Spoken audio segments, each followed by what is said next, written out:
Hi everyone and welcome. In this recording, I'm going to be speaking about Uranus's ingress into the sign of Gemini, taking place on the 7th of July, 2025, but in a more permanent way, so to speak, when it will actually stay in Gemini.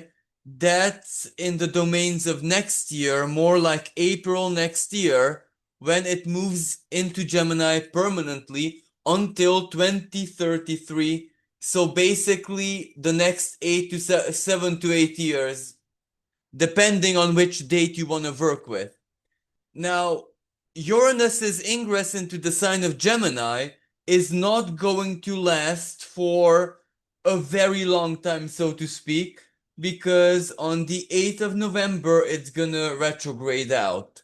So that's the time frame when we can work with this Uranus in Gemini energy, after which it will go back into Taurus to finish its job in that area of the sky.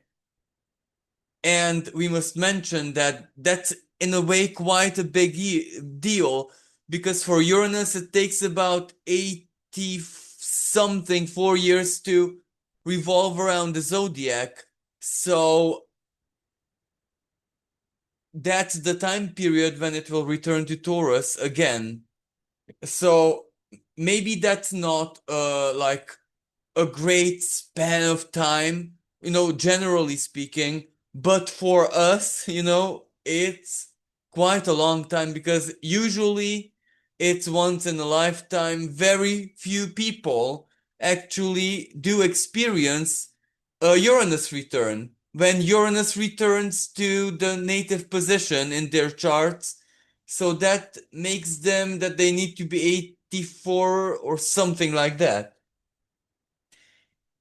So, first of all, none of us, or actually, no, no, no, no, no, no. Most of us, let's say it like that, alive today, are not very familiar with Uranus and Gemini energy.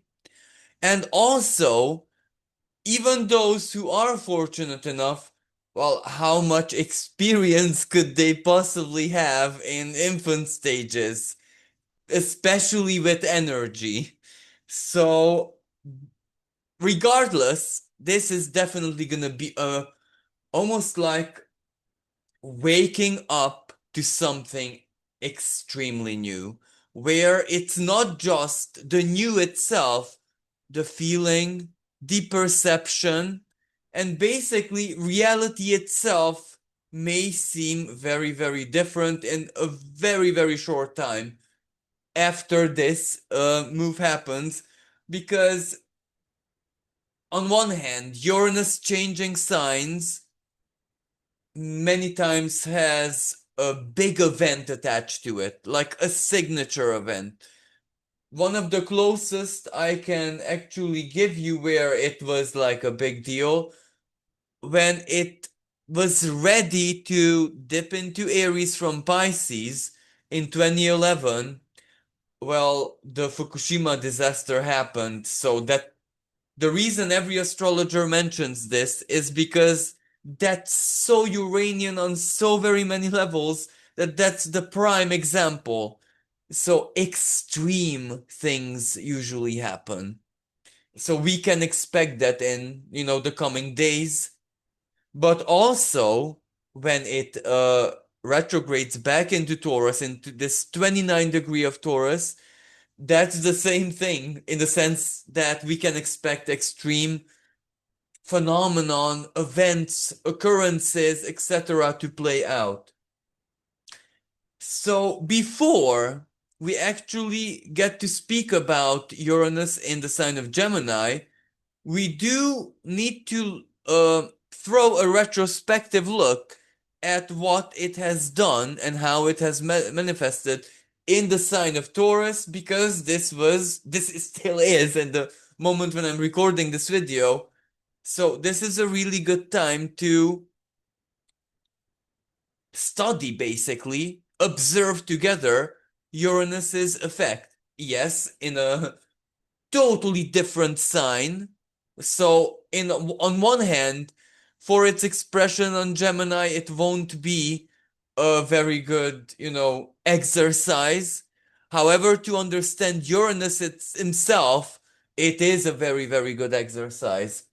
So, on one hand, let's just look at the period from 2019 onwards until the present moment. Because in those years, we can basically conclude that Uranus played out its symbolism in a very obvious, active way in this sign of Taurus where it started transiting. So the important element is that Uranus is not comfortable in the sign of Taurus. So its typical Uranian hyper expression was in a way slowed down, and in so very many ways, if you look back at the energy play out of the past 7 years, basically, it was almost like a period of like a certain calm, a period of not too much external activity, and then boom, something radical that started a long chain of events, and then rinse and repeat. And usually the rinse and repeat, I don't mean like mathematically precisely, but roughly, grosso modo, coincided with Uranus moving retrograde and forward, big aspects that it held with other players. One of the aspects that was very notorious and was very strongly felt, especially in 2021, I would say, um, a square with Jupiter. Sorry. A square with Saturn. So Uranus in Taurus, and when Saturn was in the sign of Aquarius. Their long-lasting square. That was a very, very difficult energy in so very many ways. However, even though it was, don't get me wrong, it had its moments of big peaks, surprise, surprise. Let me give you some non-political examples, because it's better that way. The surprising earthquakes and big earthquakes. Taurus, the earth, the crust of the earth, Uranus, the quake, Turkey, Croatia, and so very many other earthquakes and seismic activities and volcanic activities and man responsible explosions that took place. And I'm not speaking about wars, not the war, not that type of explosion. For example, this actually happened in my city, where we have a pretty big chemical enrichment facility, like fertilizer, really, but artificial fertilizer from nitrogen and stuff like that, ammonia based fertilizer. So when I can't remember exactly what aspect Uranus held, but I do believe it spoke in tension, square or opposition or something like that, or maybe even conjunction with Mars. And of course, there was a huge explosion, the likes of which I never experienced in my life.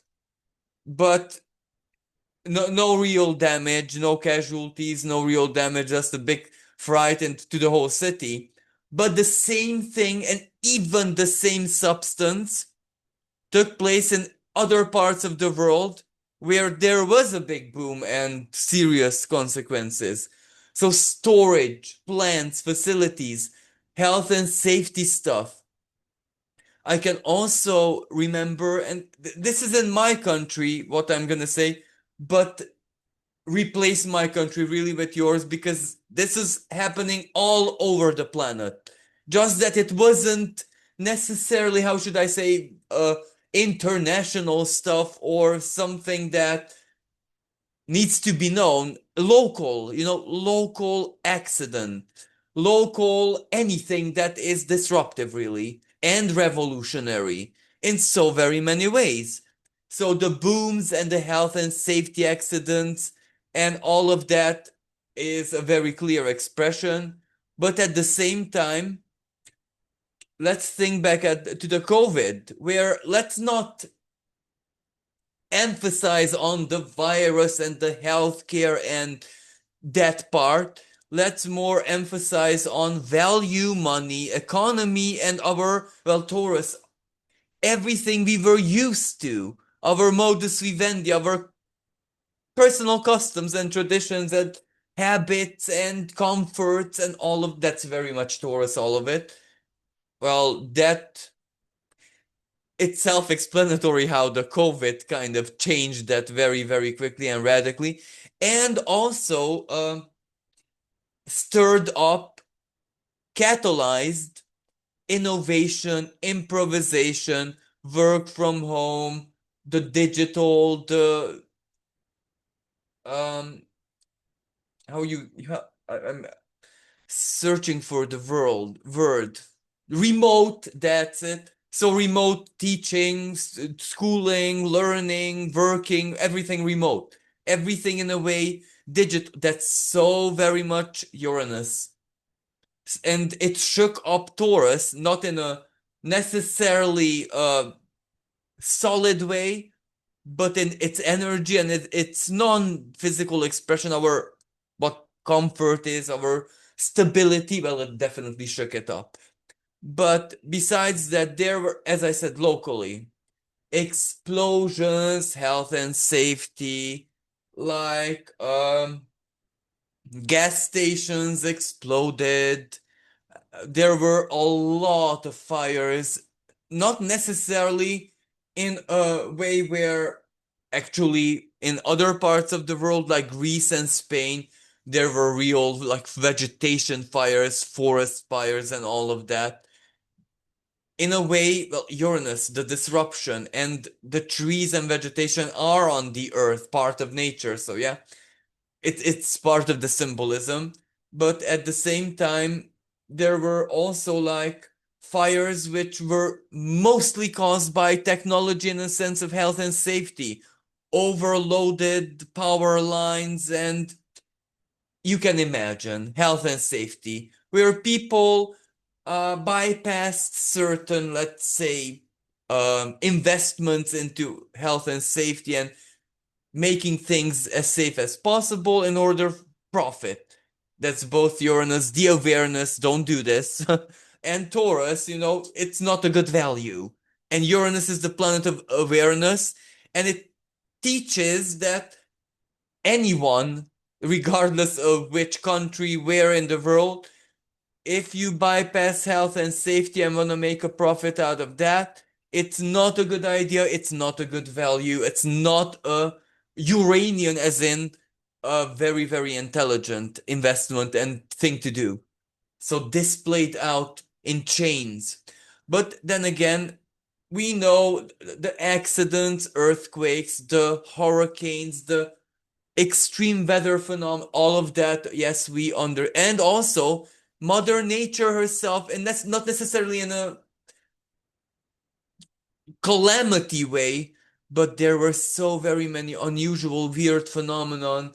This lake, I don't know what happened with the algae and it changed color, uh, whales shoring, dolphins, animals. So Uranus, the electromagnetic field of the Earth, displayed a lot of weirdness because electromagnetic changes in the Earth's magnetic field, you can imagine, animals sense it very, very strongly. We sense it very, very strongly as well. And moving on, financial changes in so very many ways. Personally, our spending habits, what we hold valuable, have changed over the course of the past 7 years, radically even, profoundly. That which is big designer brand and the luxury item, I could say, at least in my culture and in the cultures where I lived before, you wanted, everyone wanted to display it.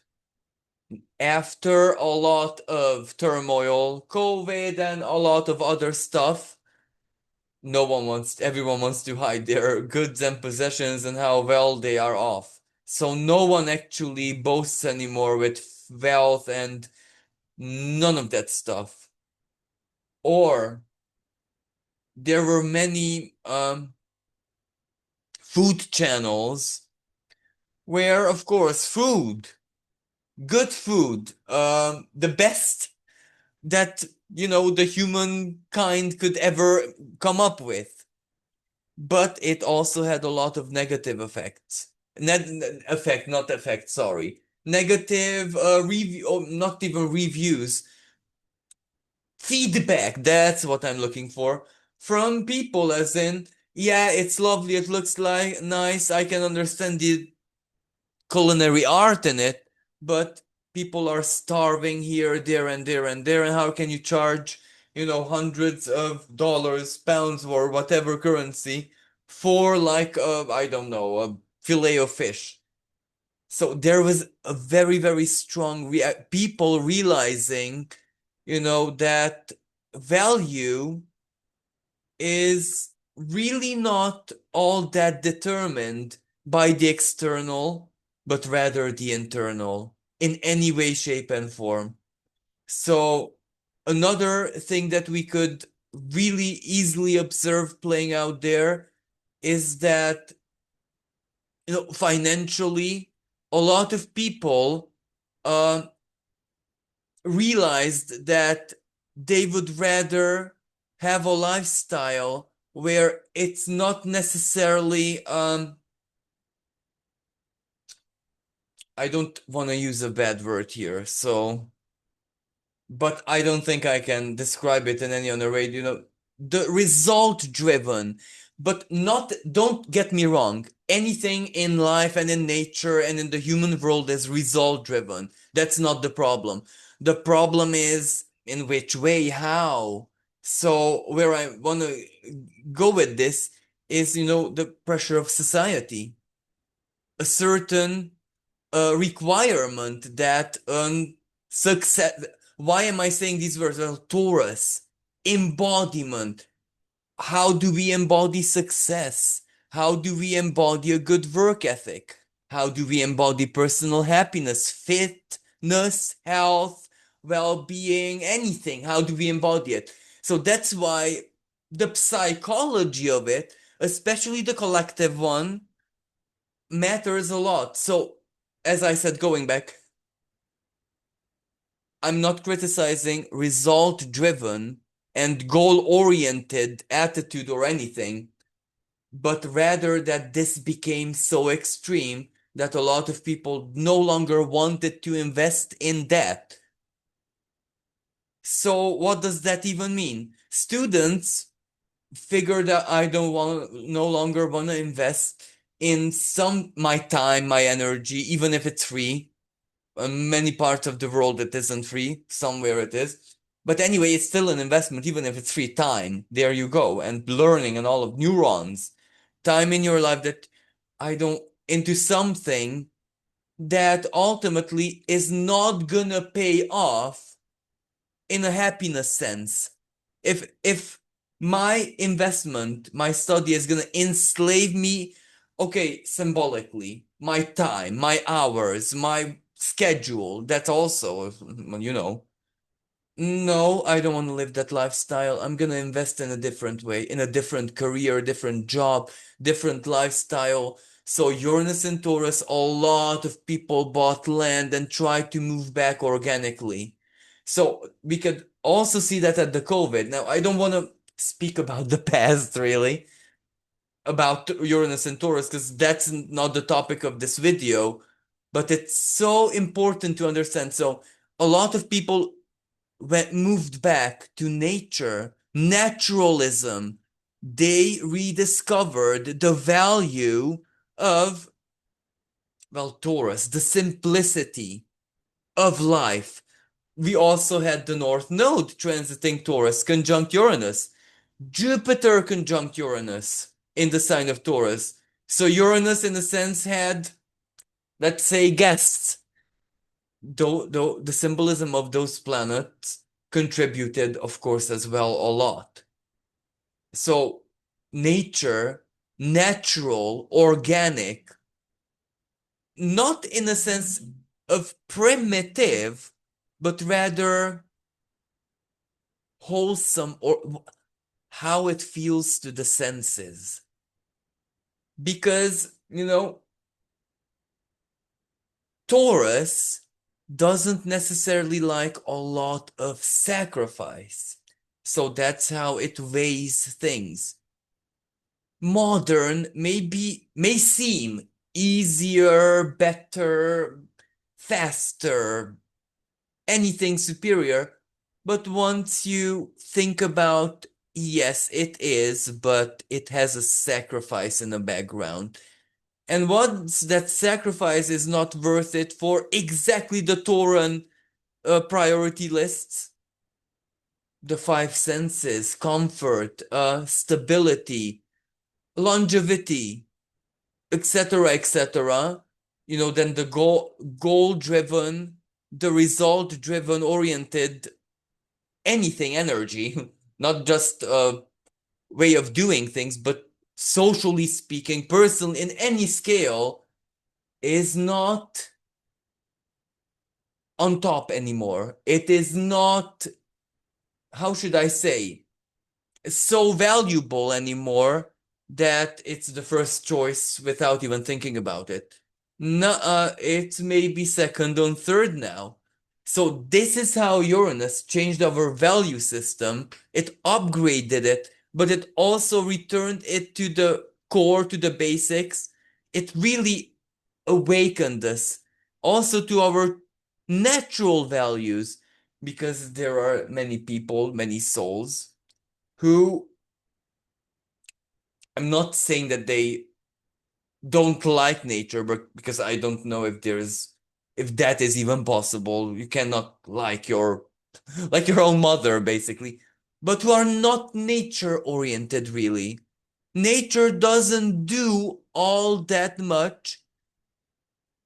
I can't include here their bodies, because a body, like it or not, is still part of nature, but their story, their soul matrix, their why they came here maybe is not all that much to do with nature. So of course they're gonna be drawn to the alternative, to a lifestyle, to a world that will suit the growth and the journey and the evolution of their souls. And it doesn't matter if it's electric, if it doesn't matter, because the modern, this ultra modern, many times is like an alternative reality and a world in this realist sense, and it does things, important things. Let me just give you a very easy example. Someone met there, and this, I know these people. I know people like these. Someone met the love of their lives via an online multiplayer game. A game. Technology, alternate reality, so to speak. And it did karma played out there, right? So it works. It definitely works. So what I'm trying to say here, it Uranus made everyone, or at least invited everyone, to realize what is natural to them, what is useful to them, what feels right for them, and what they want to embody. So this is very, very important. However, the energy of Uranus and Taurus is uncomfortable. As I said, it stays quiet to build up strength, then boom. And this rinse and repeat. It's sluggish, it struggles, and Uranus doesn't like it in Earth, and Taurus, Earth doesn't like change, doesn't like radical, leave me alone. I can only change on my timing, but Uranus is the opposite. No, no, no, no. So we could all see and experience what this energy brought on and how it felt. Uranus in Gemini, and now, sorry for the long intro, this is where we begin. The topic is so different. On one hand, Uranus loves being in Gemini. Gemini itself has a Aquarian decan ruled by Uranus. The third decan of Gemini is co-ruled by Uranus. Gemini has a Uranian side. Uranus, uh, in a Uranus is the ruler of synchronicity. In a synchronistic way, was actually in the sign of Gemini when it was discovered. Let me search my notes, the exact year. 1781. It was in the sign of Gemini. So, do I need to say any? Uranus's discovery, it split. The Cartesian split. It split astrology from astronomy. It opened the way to the modern academic research, empirical research. The hypothesis needs to be proven, and then we have something stable, something we can trust, empirical information science. And the more philosophical, the more, well, I wanted to say uranium, but actually science and technology is in itself also Uranian, but its alternative version, astronomy, more philosophical, more higher thinking, more cosmic, so to speak. So they actually split. It was a massive split, Gemini the two, the duality, the split. However, it revolutionized the world forever, but including astrology and everything that was split, everything that was made pseudo or alternative evolved just as well. So no problem here. But what I want to say is that usually we see a split. Uranus and Gemini, a split and a massive revelation or dishing something out there. Let me give you different examples of what Uranus and Gemini did. These are random years, so not the same period. These are random. For example, when the press was invented, Gutenberg, if I'm not mistaken, Uranus was in Gemini. So the Gutenberg, especially here in Europe, it is a massive moment of birth to basically the spread, a different spread of communication, high level communication, thoughts being able to share it in a way it was never ever before, in a more convenient way than ever before. But then again, besides the press, the first newspaper as such was also linked. Something that functioned as a newspaper in the sense to spread the news was also linked to Uranus and Gemini. Massive scientific epiphanies were linked to Uranus and Gemini. For example, Newton published some of his stuff during Uranus and Gemini, but then again, actually, there's so much here that I don't even know what to mention. Because usually Uranus and Gemini is a massive catalyst for the world of science, speech, communication, technology, and revolutions. Yep, revolutions, because Gemini is the alternative energy. Not necessarily an alternative as in I want to live radically different than the mainstream. I want to have access to something different and I can choose however it suits me. That's usually Gemini, the adaptive energy. However, because it boosts science and communication, the examples are usually tumultuous. So big scientific moments which are related to astronomy, discovery of big astronomical, I don't know, not, I don't necessarily want to say planets here, but bigger stuff, like observing the fundamental rules of the cosmos play out, stuff like that is linked to Gemini. Technologies, technological revolution, the new takes over very, very quickly because that's also linked to Uranus in Taurus. When Uranus is in Taurus, the need for it becomes, it gravitates. It starts gravitating because the need is urgent. And then things happen under, the Taurian energy, realization, planning, work. And when Uranus hits Gemini, that is dished out and evolved further. So solutions are born.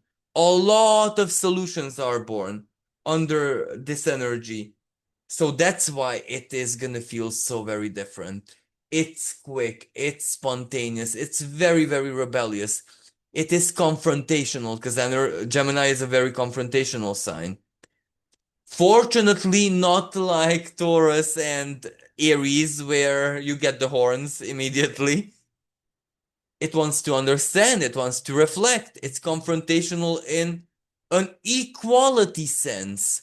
I want to understand you. But also in history shows us that very many years when Uranus was in Gemini, there were either conflicts, wars, for example, Second World War.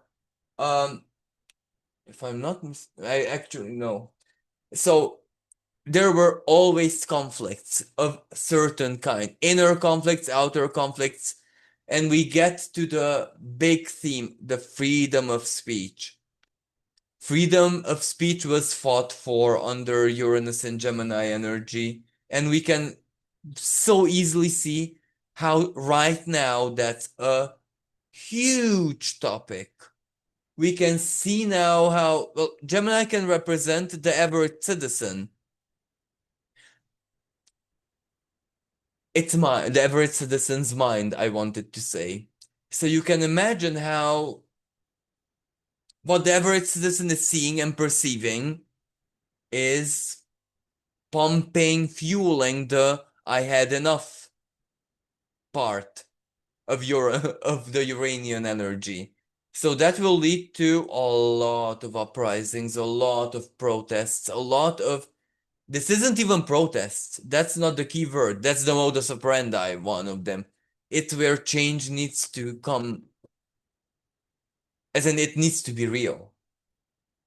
It needs to produce effect. Revolution needs to bring in the new, bring in the next, bring in the, well, alternative. So, what else would I like to mention that's really, really important here before we get to the what we can expect?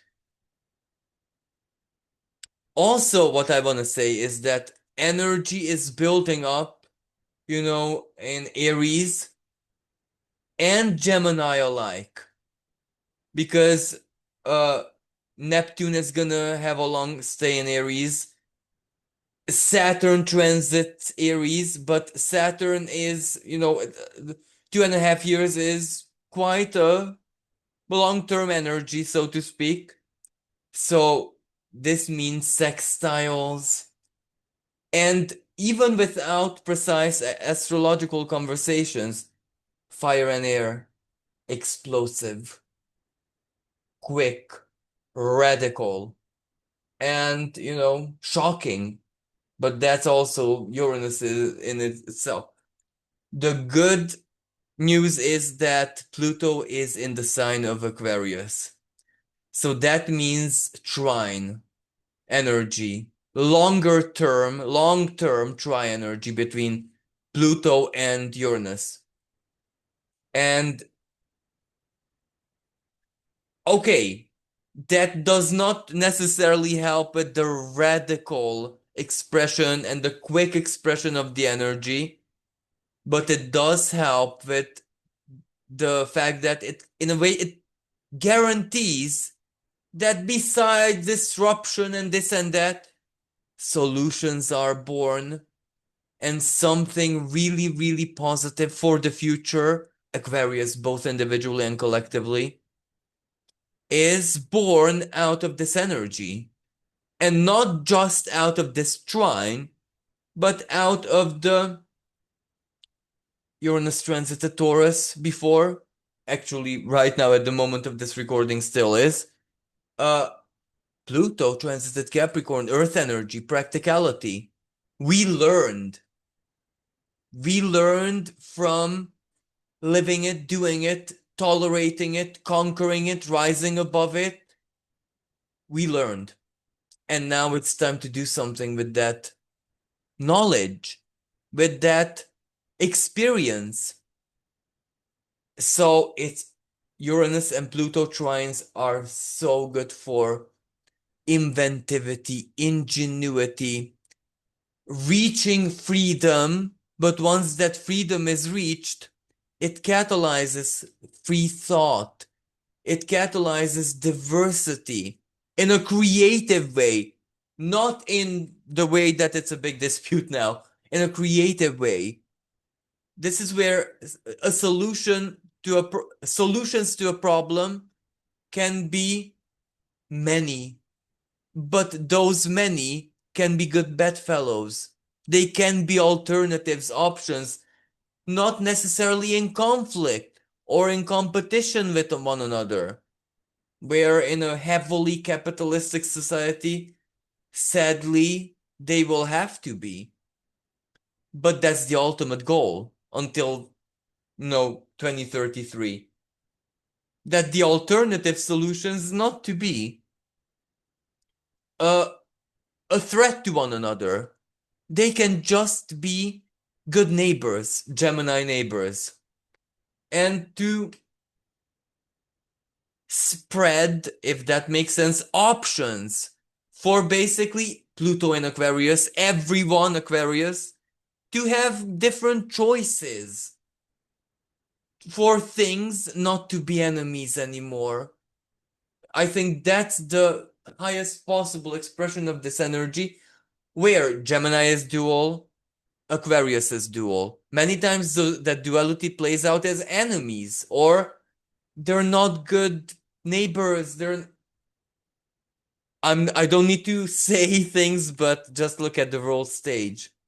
Not good neighbors in so very many parts of the world, in so very many ways, even within a country. So this energy, the trine with Pluto, wants to make them be able to be good neighbors. It wants to create a cradle for greater freedom and to share. The key word here is share, because both Aquarius and Gemini are about sharing. Let me give you the natural example of Gemini: bees, cross pollination. And bees are also very linked to Gemini, because bees are ruled by a queen, and she is the matriarch, but she is not like the ants or termites. She is not in control per se, because if the queen dies, or if the queen gets lazy or something's wrong with her, well, she's kicked out and a new queen is just created. So the collective needs the queen, but not in that way, because the collective can create a new queen whenever they desire. So you see the correlation, you see the equity there, the interconnectedness, interdependency, but in a higher octave version. So that's the type of energy that this Pluto-Uranus long-term trine is gonna start concocting, creating, dishing out. Of course, there is another energy at play where Uranus conjuncts Sedna immediately. Sedna is the symbol of sacrifice. Sedna is the symbol of, well, what hardship, what unfavorable conditions have done in a sense of evolution, mutation, adaptation, where the story is not terminated, it's not a dead end, it's a continuation in a new form. Let me give you the best possible example how the mud skipper fish ultimately evolved to the frog or lizard or whatever when marine life exited the sea. It didn't kill them. It kills most marine life exiting the sea. Those who survived became, well, ultimately rulers of the land. That's Uranus conjunct Sedna, where Sedna is the hardship. Sedna is the sacrifices and transformation. Many times the ugly, the hard, the painful. That, well, going to my example, forces the mud skipper out of the ocean. It makes them have to, want to live in the mud. Something determines that. It's not, like their express choice, is it? So that's Sedna. What doesn't kill you makes you not necessarily stronger, but different, more divine, more permanent, more useful, more ultimately more of an alchemist, if that makes sense. So even now, after the 7th of July, but more in 2026, we will see the power of this conjunction playing out, where people are just gonna rise up and show us how to live differently, do things differently, think differently. There is a different life out there. The different is not scary. The alternative is a possibility and a chance for everyone who doesn't find their place in the mainstream.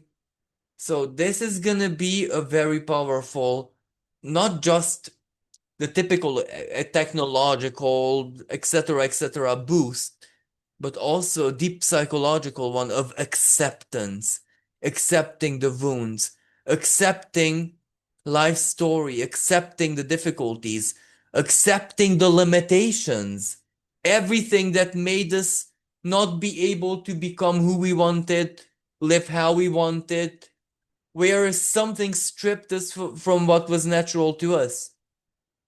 That, exactly that, now becomes a superpower. It becomes the ticket, the gateway, the key to the next, to the new, stepping into our own personal futures. Now, Uranus in Gemini is going to revolutionize uh, certain areas, so I'm just going to name the list because this part is so very, in a sense, predictable. Uranus is the planet of unpredictability. But even Uranus has certain effects we can really much see coming. So education, it is really going to upgrade the education system and how we teach our children or how we teach absolutely everything. Anything that has to do with media, social media, mainstream media, TV, communication technology, devices, sharing information. As I said, freedom of speech. So, what freedom of speech means, and it's basically detriments.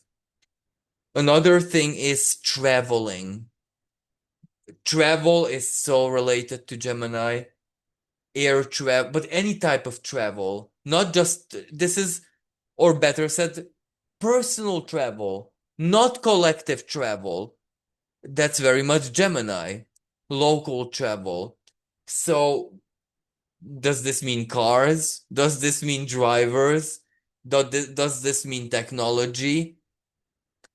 Well, chances are all of the above included. A huge boost, evolution, and new appearing here. The other element is, well, actually, it's playing out obviously on the world stage. Uranus rules uranium. So, yeah, there's that. That's about it. Um, there's also going to be massive discoveries and revelations in neuroscience about the nervous system and about its connection to reality. Because the nervous system, we use it to perceive and interpret reality in any way, biologically or in any other way. Maybe now we shall see in a proven, obvious, not just speculative way, where it's also the opposite. Our nervous system generates reality. It generates everything around us. But let's also speak about certain, how should I say, effects that we should be preparing for. Uranus in Gemini is anxiety. Its favorable expression is when you're excited for something like a serendipity, or someone promises you something and the date and time and the hour is approaching. For example, if you have a long, how you say that, long distance relationship and the partner is finally visiting, you can imagine. Every second your stomach trembles. That type of anxiety, the positive anxiety, you are doing something that you always wanted to learn or be part of. You can imagine that type of energy, being caught in that new, in that everything's quick and everything's fast and every moment is relevant in certain ways. Uranus in Gemini is also the anxiety where new people enter your life, and this is so very much true to this is so very much true given the Pluto Uranus trine that's gonna unfold. New people, and these new people usually are radically new, different age, different group, different ethnicity, different something, but you never expected how right it feels for you. And this in any way, shape, and form, even, well, sensually, sexually, Gemini is really the ruler of buy and let's try something different. Why is it banned or why is it not allowed? I want to so anything like this in any way, shape, and form, including sexually, that's very much Gemini energy. Gemini in tarot is the lover's card. Okay, we understand commitment and one and the other. Certain things need to, right? But it's also sensuality and stuff like that. So that is gonna revolutionize and the anxiety of that. Of course, there is the other type of anxiety when electricity, the internet, all these wave lengths and all these basically things that irradiate us, those are gonna cause our nervous system to give us, let's say, maybe a mixed feedback. We feel as if we are in danger, or we feel a certain readiness, an anxiety, a serendipity, or we are on the edge 24/7 and nothing really is happening out of the ordinary, out of the usual, and still that anxiety we cannot have. That many times does not need to have a real cause, as in something happening to me. I'm sensing something. Sometimes that is just the electromagnetic, the Schumann resonance, basically, our nervous system reacting to it. But the more we live in technology and artificial, the more powerful the anxiety is gonna become because our brain will need immersion 24/7. When the immersion is not there or not strong enough, we're gonna be sensing very, very strong anxious energy. And especially until we get used to it. So, July. Now, when Uranus, as I said, is energetic, and usually days close to when it exits a sign, as I said earlier, extreme things happen. And we must not forget that we are speaking about Taurus. So there can be a massive earthquake. There can be something, a calamity that we have not seen any time recent. And I'm so sorry to say this. Or anything Taurus related money, for example, money, currency, nature, the earth, stability, something that has known extreme longevity, something permanent. So something well, change, be uprooted one way or another, upheaval. Uh, Let me give you a silly example. I hope it's not going to be the case, but almost like when one of the seven wonders of the world disappears. They're like almost like the pyramids of Gaza are bombed, or I don't know, something happens. So we could see something of that nature where a value that we have been taken for granted as humanity overnight bye bye. Of course, personally speaking, this doesn't need to have any, how should I say, shocking expressions, because many times personally, not just Uranus, but any energetic planet can be a rewarding energy, can be a compensationary energy, can be an energy when, well, breakthrough, especially Uranus, the planet of breakthrough, but also let's put it into very rational context. We build up work, when we need a breakthrough in our lives, in the background, that has an urgency, that has a need, that has a story, that has hours of contemplation, sacrifice, or something. It has hours, days, years, depending on the person, of something.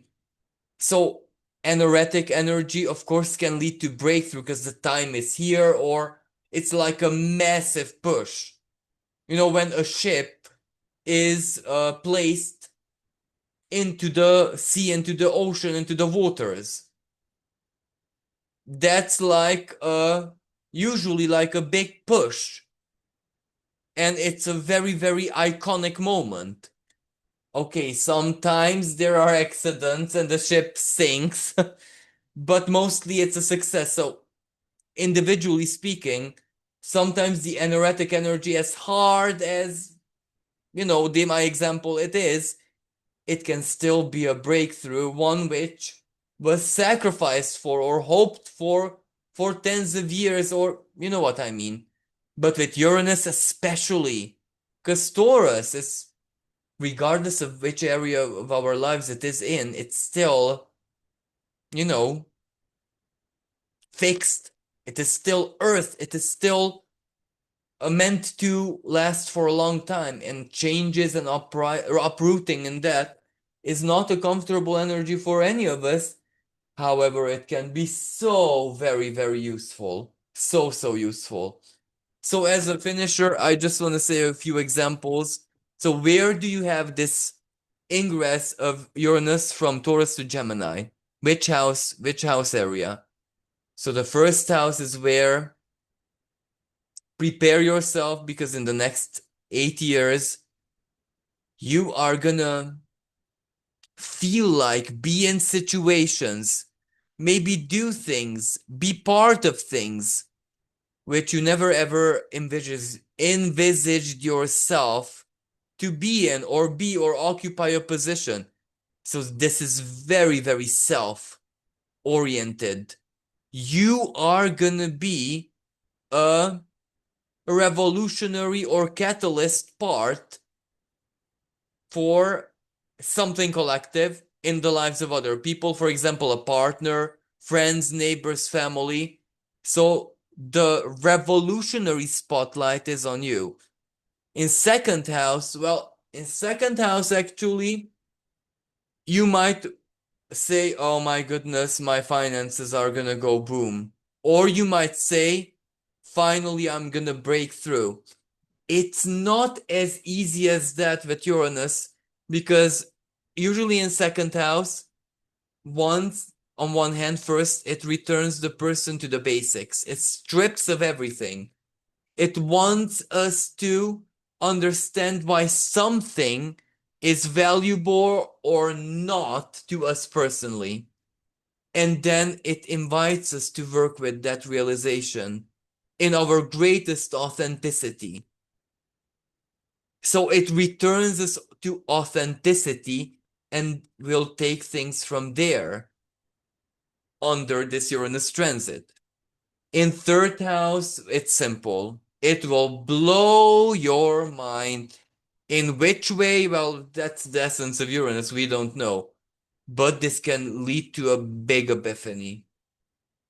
If you have any creative pursuits like writing, words, technology, internet, IT, this can be massive. Fourth house, well, a big relocation, or turning your house into something else.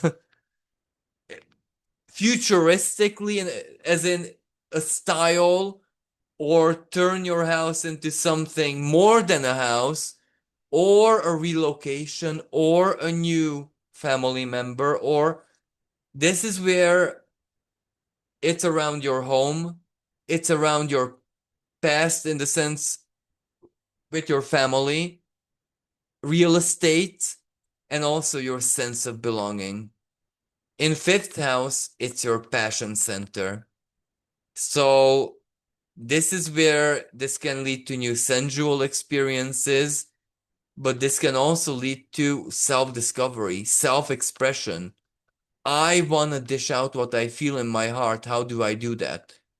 This can be taking risks. This can be embarking on adventures, but this can actually be partnering with who knows who, in a sense that archetype or a type of person which is definitely outside of your comfort zone and norm at the same time. Sixth house, well, this is where, to be totally frank with you, either at work or in health or daily routine, you will need a big upgrade. So chances are what you're doing right now, unless you somehow already preemptively done big changes and upgrades in your life, this will lead to that. So if there are certain health issues, health problems that are not a big deal, but they still need to be taken a look at under Uranus transit in the sixth house, you'd better do that. Because if not, Uranus will dish out the truth. This becomes acute, or this becomes severe, or like a kidney stone. The moment just comes when, yep, it's time to take it out, and there's no discussion here. It is gonna be very, very urgent. However, again, my example, if you know you have a problem and you set a date, okay, I'm gonna take care of this day. I'm not gonna wait until it flares up. That's also another way of doing it. Um, but if there are things in your life that limit you, if there are certain things in your life that take away your freedom, and it's not really for your greater good, Uranus can also invite them or cause you to invite them out of your life, like a detox, like a purge, like a really cutting out not so good habits from your life. And these habits are not just where they're harmful per se, even if they're not harmful, even if they're just a useless extension of the past or something parasitic, it can still be bye-bye moment. And work-wise as well. If your work is compromising your health and happiness, well, chances are changes need to be made. Seventh house, contracts, partners, marriage, time for a massive upgrade and revolution. Eighth house, this is all can also be related to health, but this can also be related to money and value. Not necessarily in a second house sense, where in the eighth house, maybe life will reveal to you who you're sharing with. Are you okay with that or not anymore? So it will really invite you to contemplate and consider. Ninth house can represent a very important travel abroad or relocating abroad or a new study, higher education, or a court case or something legal that changes life for good. 10th house, soul path, career. Maybe your true calling, you did not see it coming, or you did never ever thought you have it in you. And Uranus will reveal that you do have it in you. 11th house, hopes, dreams, and how lovable you feel. Radical changes there. Do you risk something or do you not?